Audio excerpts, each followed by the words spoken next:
On December 7th, 1941, Japan, like its infamous Axis partners, struck first and declared war afterwards.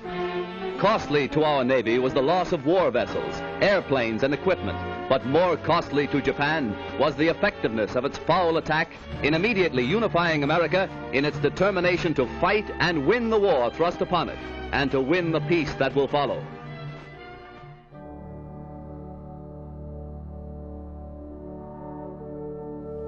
Think about this. The World War II veterans and their families, their spouses, they lived through the Depression. They did all them things to prepare us for whatever we became.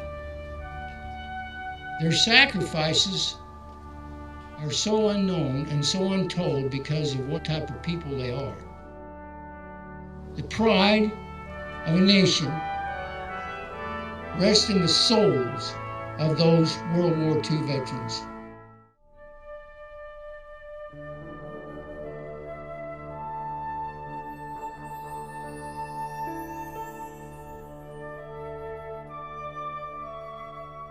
When the war hit, everybody got involved, according to my mother and my father.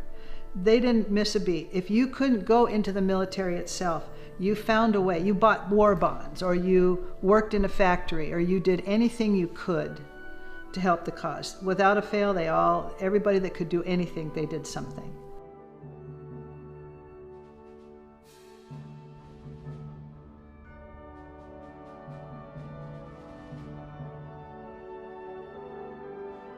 Everybody who volunteered, everybody who was conscripted or drafted, everybody who served gave up personal freedoms. And what they were fighting against was just so abhorrent that they could not stand on the sidelines and just let it pass. It was either kill or be killed. The fact that our country was at war, I kind of had to just suck it up and drive on and be an engineer gunner on a bomber. Mom did amazing things as a nurse in the U.S. Army Nurse Corps, following Omar Bradley across Europe and into Normandy. She was at Battle of the Bulge. We were a 750-bed hospital, tent hospital, which is a kind of a crazy number.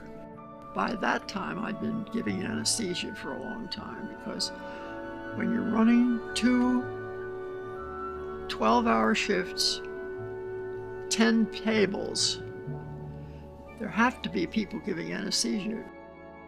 We went on for months, busy, constantly busy, but you have to get to it.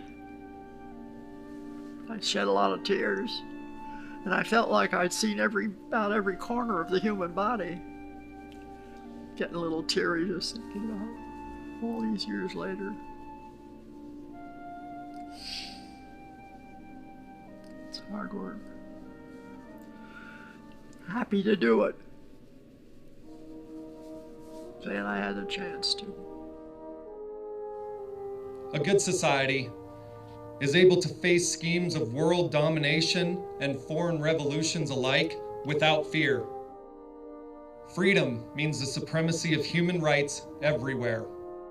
That is no vision of a distant millennium. It is a definite basis for a kind of world attainable in our own time and generation. General Eisenhower informs me that the forces of Germany have surrendered to the United Nations. Tom Brokaw is the one that coined Greatest Generation. They paved the way for everything that we have now. But you bring that concept in front of somebody from that generation and they're puzzled. They don't know what you're talking about. I don't quite go along with the Greatest Generation stuff. It's a fancy name. Anybody faced with exactly what we were faced with, I think would have reacted the same way, as they're human beings. Just lost my dad, still got my mom. There's not many left anymore.